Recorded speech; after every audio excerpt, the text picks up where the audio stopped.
Many a times we want not only to access the value, but also we want to print the index. So for example, if I have like a database of 100 students, and I'm assuming that the first student, which is at index number 0, is the ID of that student.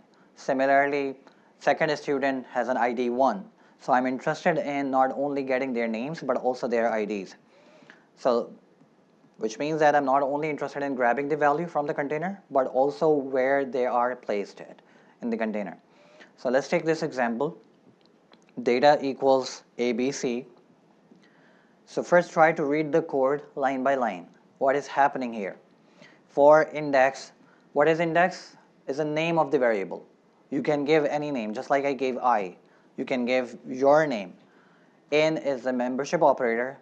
Range function, you should know what range function does. It only accepts the integer value. Okay. What is happening inside is len data. So first try to go deeper into the functions and see what will it generate. What is this function going to generate? Yeah. It is going to generate a value 3. Why 3? Because we are determining the size of the container with the help of len function. So len function returns the size of the container. Okay? So it will return 3, and then this 3 value is being passed into range function, which means it is going to generate a sequence from 0, 1, and 2, just like in this example. Okay? Next line, what is happening in the next line? So once the sequence is generated, what happens in every iteration? I gave you, recall the example of a box. In every iteration, it picks the element in a sequence and assign it to a variable. So now this sequence has elements 0, 1, and 2. So during the first iteration, it will pick value 0, and it will be assigned to this variable named index.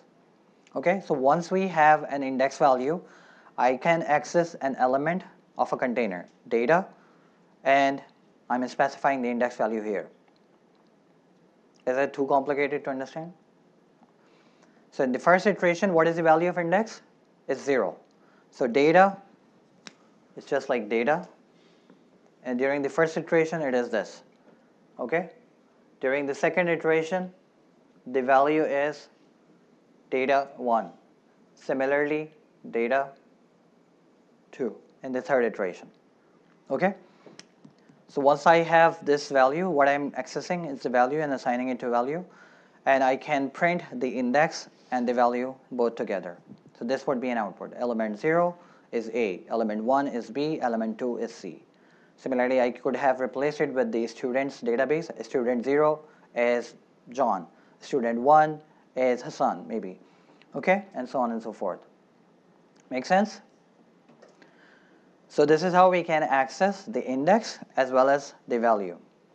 We can also achieve the similar task with just looping directly over the container for value in data. So I'm not using a range function here. I'm just looping over directly. So in every iteration, it will pick the element by element, the actual value. Okay?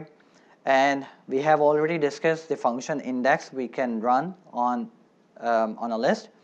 So we specify the value and it returns the index, corresponding index, and it will produce the same output. Okay? Now what I'm going to share with you is an easier way of achieving the similar task using another function called enumerate. So enumerate is the function name, just like range function. Enumerate is also a function which we can use to extract index as well as the actual element, the corresponding element at that index. Okay?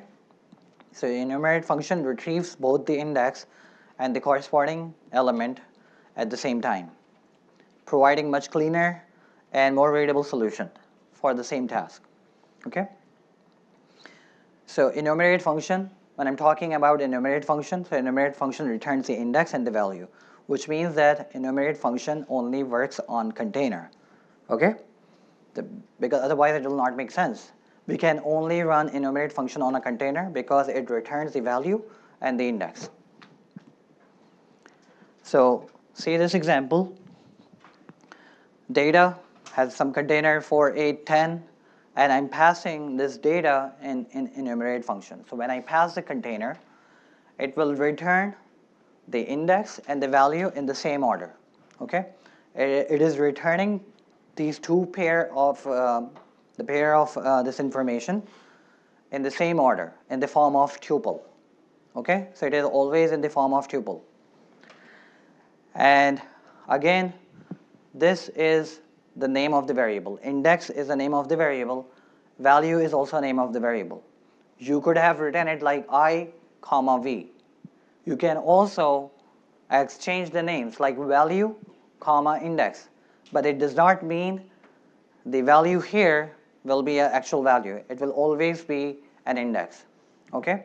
And you can expect me to give similar kind of like logical questions. I may give you something like this.